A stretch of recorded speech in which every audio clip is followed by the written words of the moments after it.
Mi familia y mis amigos se sorprendieron bastante cuando anunció que quería ser dominico.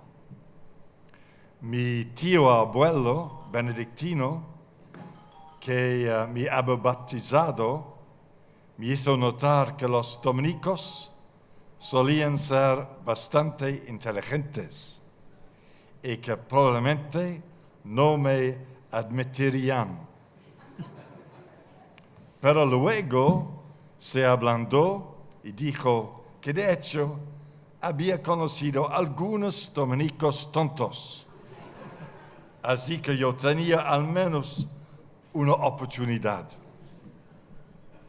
Pero, ¿por qué dominico? En mi escuela benedictina, yo era uno de los chicos malos, dado a irme a fumar con mis amigos en callejones oscuros y escaparme al pub más cercano. Estuve al punto de ser expulsado de la escuela por leer el famoso El amante de Lady Chatterley durante la adoración del Santísimo. Mea culpa. Cuando dejé la escuela, comencé a hacer amigos que no eran cristianos y me preguntaban si mi fe era verdadera. Esa se convirtió en la gran pregunta para mí. ¿Es todo verdad?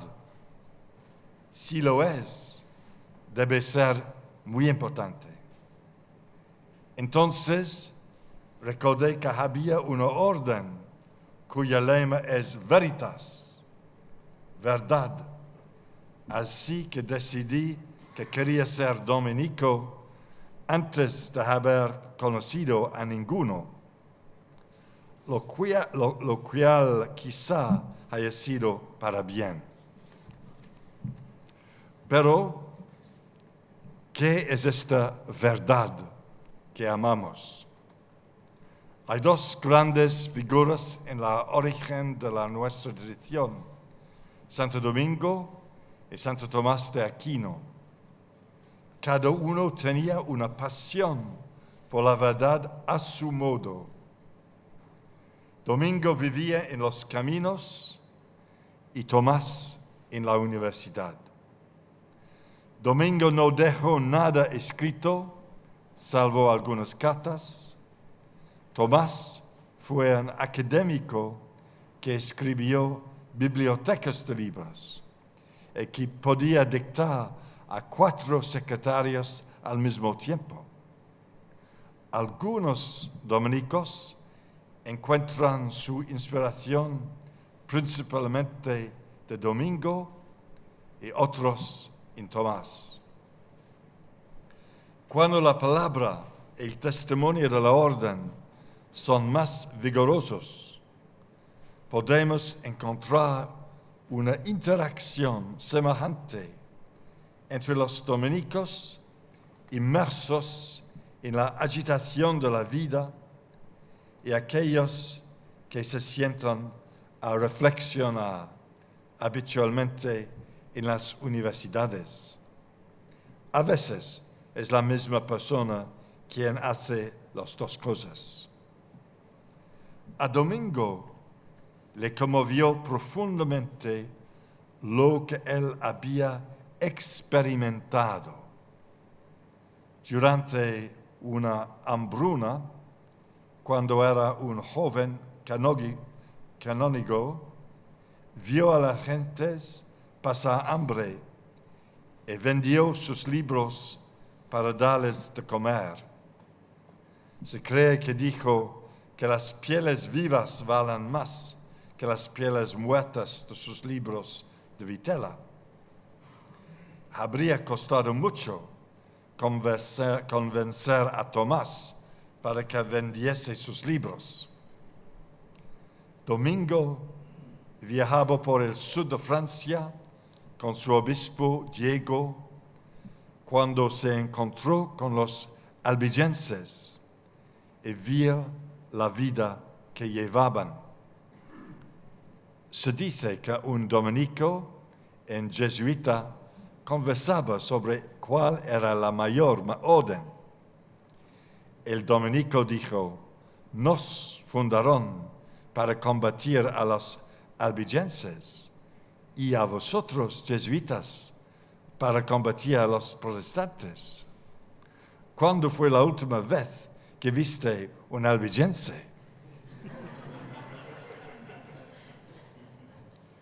Felicísimo Martínez describió la espiritualidad dominicana como de ojos abiertos. Chris McVeigh comentó: Domingo se dejó conmover hasta las lágrimas y la acción por los hambrientos de Palencia, por el posadero de Tolosa, por la necesidad de las mujeres de Fonjo. Pero eso no basta para explicar sus lágrimas. Fluyen de la disciplina de una espiritualidad de los ojos abiertos, a la que no se le pasaba nada por alto. Verdad es el lema de la orden, no su defensa, como a menudo se entiende, sino su percepción. Y mantener los propios ojos abiertos para no perder detalle alguno puede hacer que los ojos se vuelvan sabios mientras duelen. Domingo comprendió que los obispos y monjes enviados a predicar a los albigenses eran ineficaces porque mandaban desde lo alto, desde sus enormes caballos. Domingo se bajó de su caballo y caminó con los albigenses, discutió y comió con ellos, se sumergió en su mundo, comprendió su crítica de una iglesia que se había vuelto rica y indulgente consigo mismo. Esta es, pues, una verdad que se encuentra en la experiencia, en el hecho de mantener los propios ojos abiertos y los propios oídos a la escucha. Pero Domingo se dio cuenta de que para ser predicadores de la misericordia, sus jóvenes frailes necesitaban una buena formación teológica, de modo que los envió a las nuevas universidades que estaban comenzando a florecer en el siglo XIII, Bolonia, París, Madrid y Oxford, y poco después a Salamanca, donde, a diferencia de París, fueron cálidamente recibidos. Estos frailes fueron enviados a las universidades no solo para aprender qué decir cuando predicaban, sino porque ver bien exige pensar claramente. Tomás de Aquino nació unos 4 años después de la muerte de Domingo. A primera vista, la clase de verdad que le interesaba podría parecer muy diferente, abstracta, intelectual. Precisamente parece la clase de persona que podría ser pillada contando ángeles en la cabeza de una alfiler. Pero su teología supuso un profundo apoyo a la misión de Domingo. Domingo se oponía al dualismo albigense y a su rechazo de la creación y del cuerpo humano. El Aquinate defendía la unidad completa de la persona, cuerpo y alma, y la bondad fundamental del mundo. La gracia perfecciona la naturaleza, no la destruye. El pensamiento de Tomás era profundamente experiencial. Era discípulo de Aristóteles. Uno de mis primeros profesores en la orden fue Giles Hibbert, un excéntrico teólogo. La mayoría de los dominicos en Inglaterra son un poco excéntricos. Cubierto de tatuajes que, según él, ilustraban la antropología de Aristóteles. Giles nos enseñó que Aristóteles fue ante todo un biólogo marino que chapoteaba por piscinas rocosas, sumiendo sus brazos en el agua, tocando y sintiendo el mundo en toda su complejidad. La sua era una filosofía muy de tacto, de la punta de los dedos. Tomás escribió que no hay nada en la mente que no haya estado antes en los sentidos. Conocemos el mundo a través de nuestra piel, por así decir. Para el Akinate, el tacto es el más humano de todos los sentidos. Podemos ver sin ser vistos, y oír sin ser oídos, y, alas, oler sin ser olidos. Pero no podemos tocar sin ser tocados. Es mutual. Es por eso lo que el contacto que se convierte en abuso subvierte tan profundamente nuestra humanidad.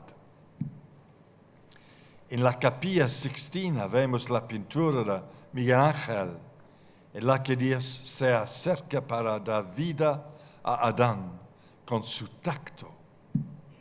En la Encarnación, la humanidad siente el tacto curativo y amoroso de Dios. Jesús es aquel que toca a los intocables, a los leprosos, incluso a los muertos, cuyo tacto podía contaminar a uno. Y Jesús no teme ser tocado. Por ejemplo, para la mujer, probablemente una prostituta local, que aparece en la casa de Simón el fariseo y lava los pies de Jesús con sus lágrimas.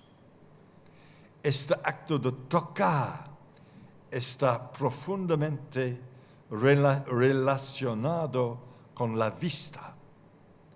Jesús le dice al fariseo: ¿ves a esta mujer? El que no toca, no ve. Con frecuencia, Tomás citaba la frase de Aristóteles: anima est quodammodo omnia. En un cierto sentido, el alma es todas las cosas. Nuestro conocimiento de todo no es abstracto y distante. Conocemos las cosas convirtiéndonos en cierto modo en ellas. Esto es muy obvio en las relaciones sexuales. Adán conoce a Eva y se hacen uno. Dominique Pierre fue un dominico belga que ganó el Premio Nobel de la Paz tras la Segunda Guerra Mundial. Frente a las alienaciones y hostilidades de la guerra, escribió: uno debe estar dispuesto a llenarse del otro. Así, Domingo y Tomás convergen en su búsqueda de la verdad. Hay una interacción entre el hombre del camino y el teólogo de la universidad. La confianza de Domingo en la experiencia queda afianzada por la teología de Tomás, que siempre lleva a una de nuevo a la experiencia vivida. Esta verdad es vivida, tocada y sentida. Necesitamos escapar a veces del ruido y el tumulto de nuestros mundos para poder reflexionar y pensar. Pero ello lo hacemos para poder abrir nuestros ojos más intensamente a este mundo bueno, herido, que es nuestro hogar. La vista clara necesita tanto de la inmersión como del retiro, del compromiso como de la distancia. Algunos de nosotros somos más aptos para una cosa y para la otra. Algunos somos más como Domingo y otros más como Tomás. Pero en la búsqueda de la verdad no hay competencia, sino comunidad. Son frailes, es decir, hermanos, y habrá hermanas también. Uno no puede ser un teólogo solitario. Y cuando la tradición dominicana es más fuerte y nuestra pasión por la verdad más luminosa, se encuentran relaciones semejantes. El maestro Eckhart y las monjas, Santa Catalina de Siena y el beato Raimundo de Capua. Pero avancemos al menos 300 años hacia el primer encuentro del Occidente con el Nuevo Mundo. En la Española, Bartolomé de las Casas es Domingo. Aquí en Salamanca, Francisco de Vitoria es Tomás. En 1511, la pequeña primera comunidad dominicana de América estaba reflexionando sobre el cruel trato que los conquistadores daban a los nativos. Se acordó que Antonio de Montesinos representase a toda la comunidad y predicase uno de los más famosos sermones de la historia dominicana en defensa de los indios. Decid, ¿con qué derecho y con qué justicia tenéis en tan cruel y horrible servidumbre a estos indios?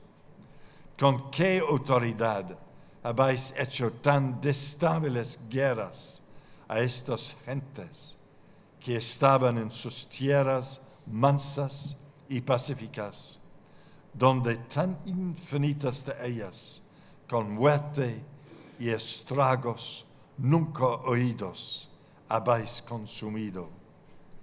Estos no son hombres, no tienen ánimas racionales, no estáis obligados a amarlos como a vosotros mismos.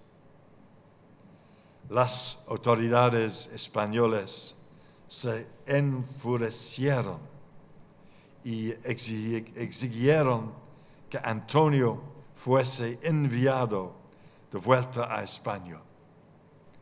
El prior respondió que cuando Antonio hablaba, era toda la comunidad la que hablaba. Las palabras de estos frailes reverberaron en el corazón del sacerdote Bartolomé de las Casas, lo que finalmente llevó a su conversión y ingreso en la orden dominicana. Su servicio a la verdad consistió sobre todo en ser testigo de todo lo que estaba sucediendo. Dijo que en estas nuevas tierras había visto a Jesucristo nuestro Dios azotado y afligado, golpeado y crucificado, no solo uno, sino 1,000,000 de veces por los españoles que arruinan y destrozan a esta gente. Su testimonio es como aquel de San Juan. Lo que hemos oído, lo que hemos visto con nuestros ojos, lo que contemplamos y tocaron nuestras manos acerca de la palabra de vida. Todo comenzó cuando tenía 9 años y vio a Colón regresar a España con 7 nativos de las Américas. Dice, los vi aquel día en Sevilla. Más tarde, Las Casas recogió con espantoso detalle todas las crueldades y las injusticias que los conquistadores cometieron contra los pueblos indígenas en su brevísima ración de la destrucción de los indios que envió al rey de España.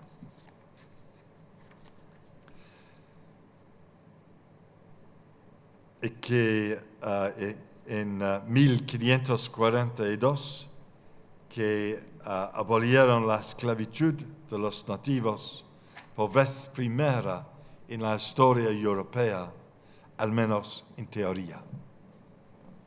Él fue el testigo principal de la verdad del sufrimiento y escribió al Consejo Real de España los hechos que había visto, cito, no leídos en historias fingidas ni contadas por lenguas paralelas, sino vistos con nuestros propios ojos, presentes a ellas nuestras personas. Gustavo Gutiérrez, que siguió a Las Casas en la orden dominicana, escribió, la experiencia es la clave, experiencia larguísima, es la maestra de todas las cosas. Pero el logro de Las Casas fue una verdad más profundo, quizás incluso que la del domingo.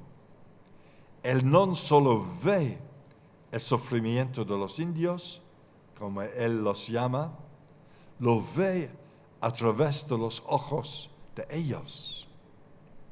Él se convirtió en ellos de modo imaginativo.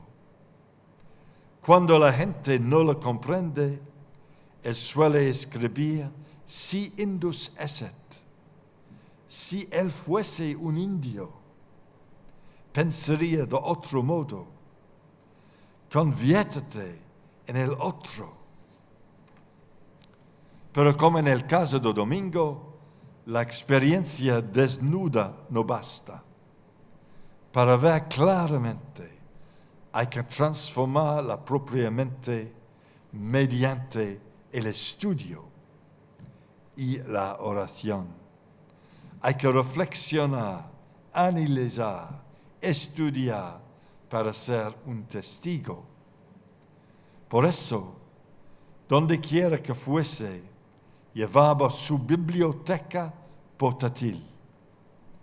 Carlos Josephat subraya que es una imagen extraña y conmovedora la que del misionero Fray Las Casas, viajando por los caminos de América, rodeado por los indios que llevaban entusiasmados sus libros, esos enormes tomos que constituyen su biblioteca viajera, porque los indios sabían que todo ese extraño material se usaba en su servicio y para la defensa de sus derechos.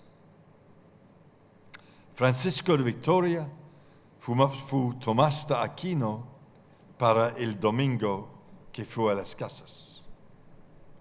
Este académico ayudó a expresar lo que sus hermanos habían testimoniado en las Américas. Fue el primero en articular la afirmación que los derechos humanos pertenecen a todos los seres humanos precisamente porque son humanos. Demostró por qué los españoles no tenían derecho a hacer la guerra a los pueblos indígenas y negó el derecho del Papa a dividir el mundo. Él clarificó y centró la indignación apasionada de las casas.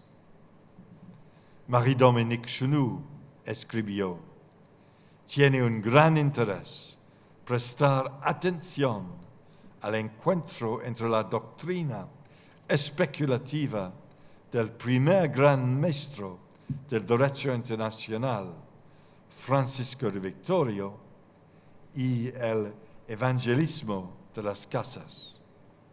El teólogo en Victoria envuelve al profeta. Sin las casas, Victoria habría estado parcialmente ciego. Sin Victoria, las casas habría estado medio mudo. Esto me lleva al último ejemplo que apoya mi tesis. Marie-Dominique Chenu y los sacerdotes obreros de Francia en los años 40 del siglo XX. Para Chenu y los curas obreros, el lugar de la misión era la clase trabajadora, secularizada de la posguerra de Francia. Chenu hablaba de la necesidad de evangelizar un continente espiritual hasta ahora desconocido, el mundo del trabajador. Era un mundo casi tan extraño como la América a la que llegó Colón. Thomas O'Meara y Paul Philibert escribieron: la Iglesia nunca había hecho un esfuerzo serio por entrar y habitar en el mundo embrutecedor del trabajo industrial. Tácitamente invitó a las clases trabajadoras a parroquias que eran esencialmente una tierra extranjera desde su punto de vista, burguesas, confortables y conservadoras. A todos los efectos prácticos, la Iglesia de Francia había abandonado a los pobres trabajadores. Estaban poco familiarizados con ellos y estaba ausente de su vecindario. Por eso, el primer reto era entrar en este mundo.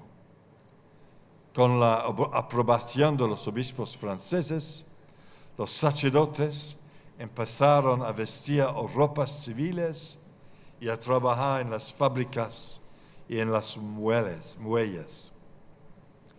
Con el tiempo, llegó a haber unas 100 de estos curas obreros, de los cuales 20 eran religiosos y la mitad de ellos dominicos. El más conocido de ellos fue Jacques Loewe, quien decidió que para comprender lo que los trabajadores padecían, había que compartir sus vidas.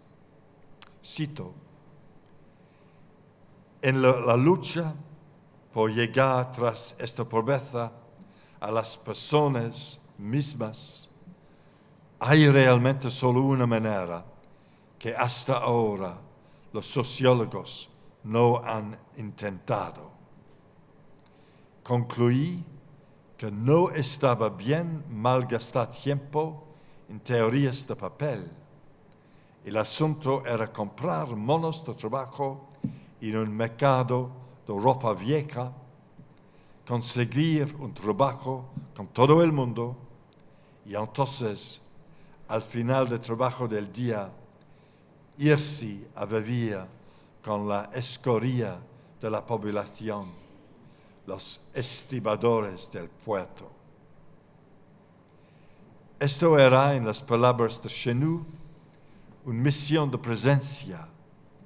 La iglesia debía estar ahí, silenciosamente, con frecuencia, modestamente, compartiendo la vida de esta gente despreciada, como Dios había compartido nuestra vida.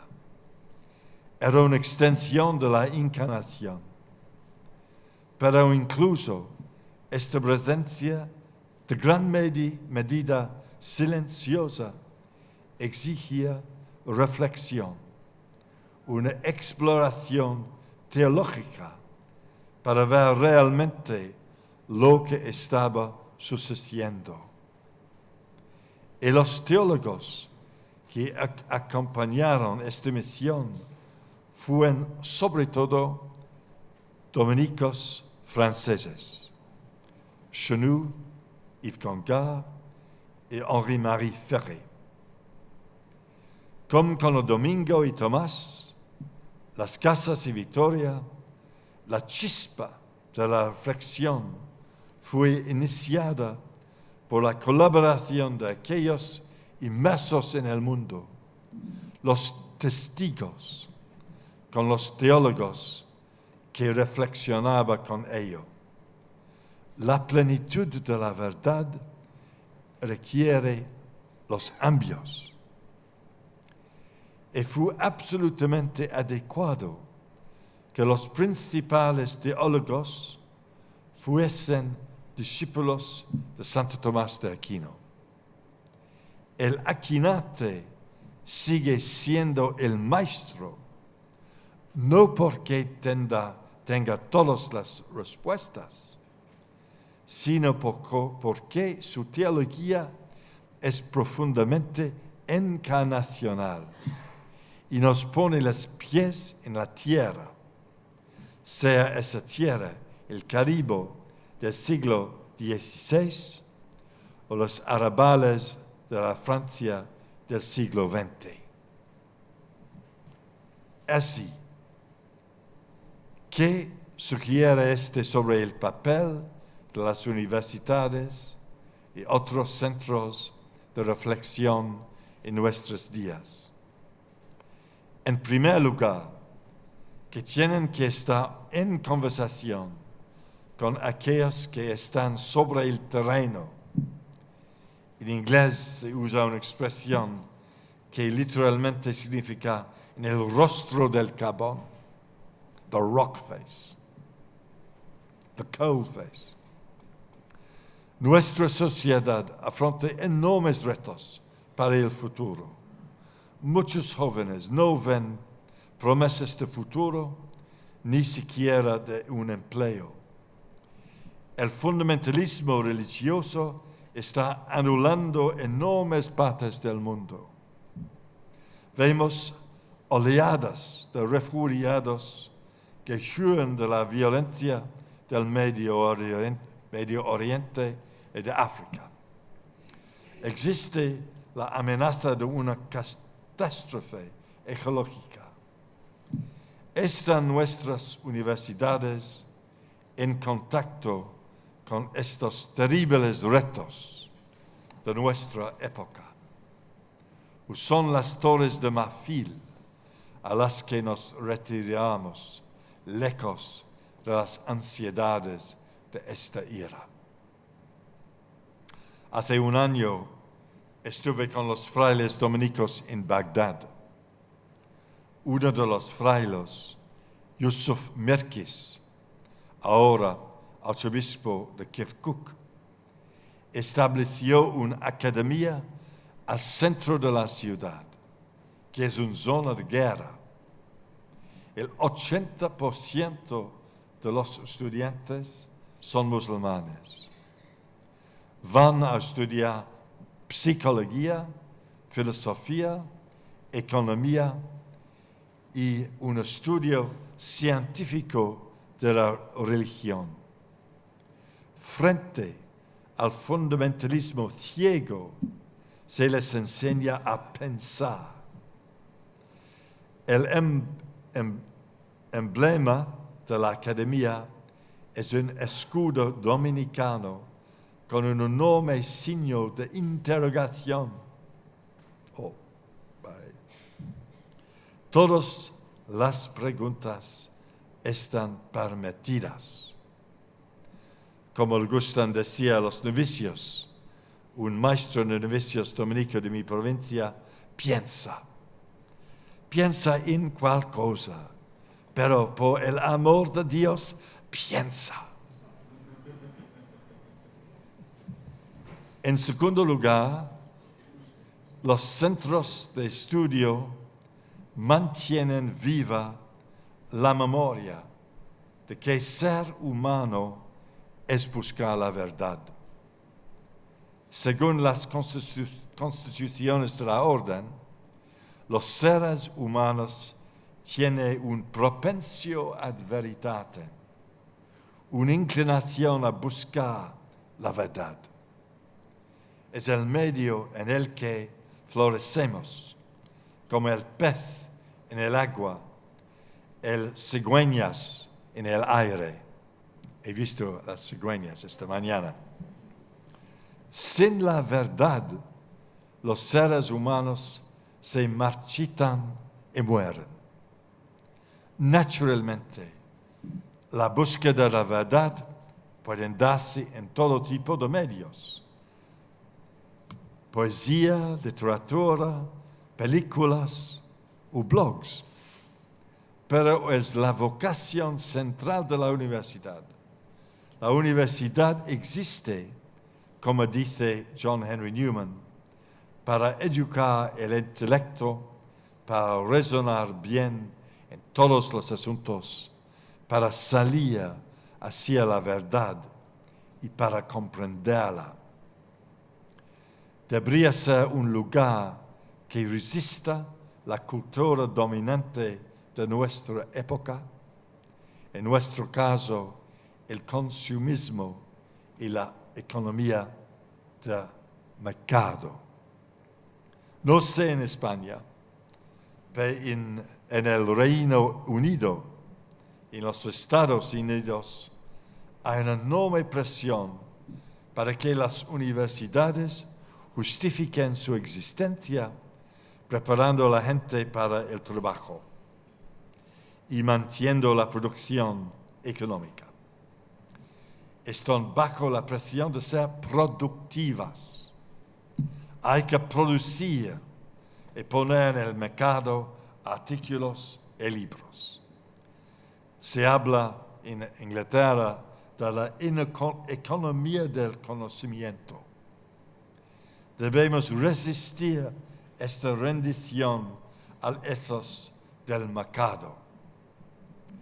El reto al ethos de la época no solo procede de las universidades, sino también aquellos son testigos de la realidad de la pobreza y que saben qué significa sobrevivir sin un trabajo y frecuentemente sin esperanza.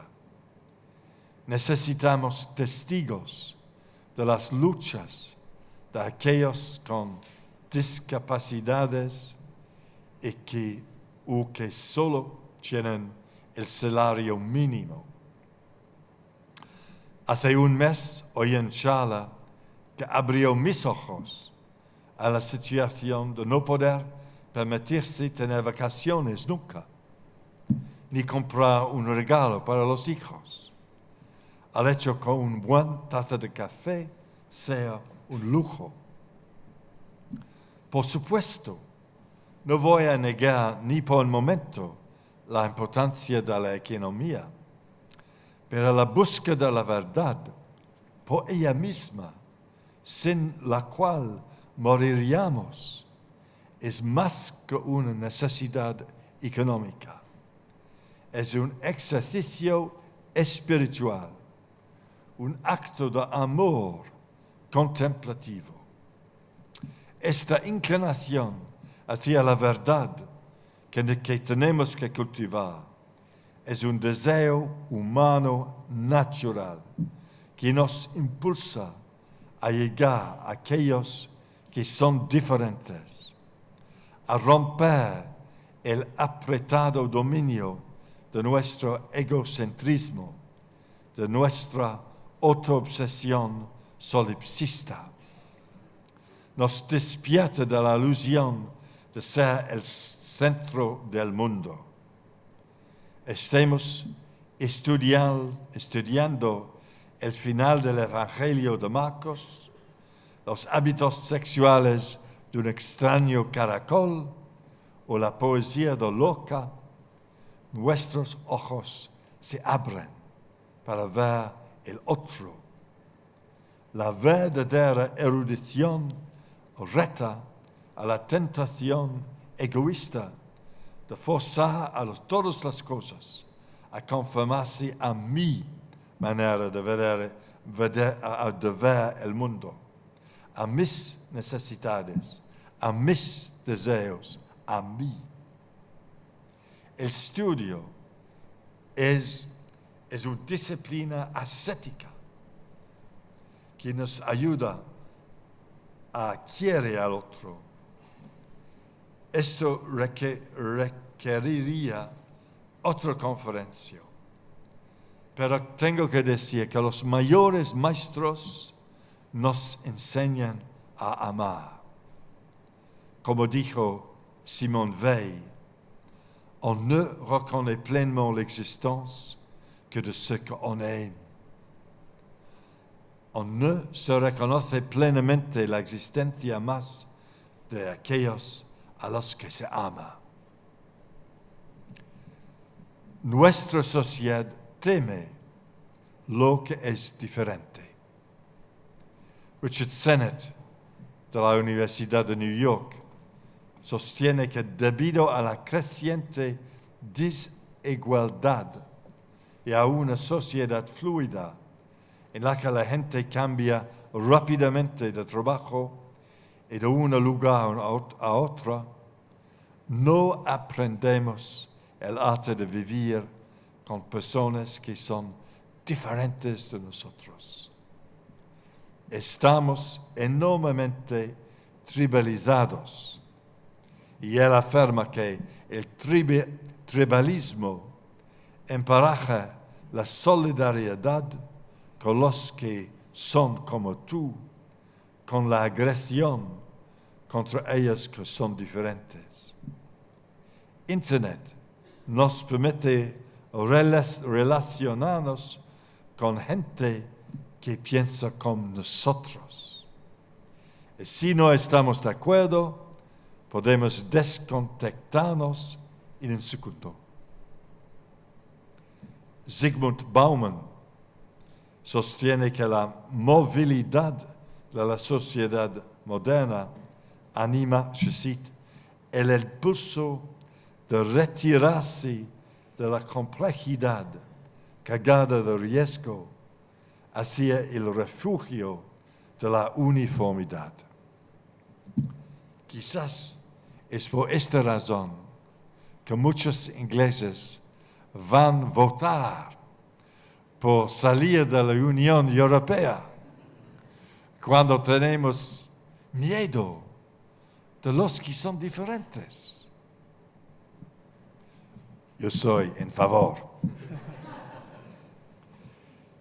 Las universidades y también otros lugares deberían enseñarnos Valencia para involucrarnos con los que son diferentes. Aprendemos el arte de la conversación con los extraños. Pueden ser extraños de otro siglo, San Agustín, Cervantes, o pueden ser extraños de otra disciplina u otro país, por ejemplo Inglaterra. Es lo que Alberto Magno, el maestro de Tomás, llamó el placer de buscar la verdad juntos. In dulcedine societatis quaerere veritatem. Gracias.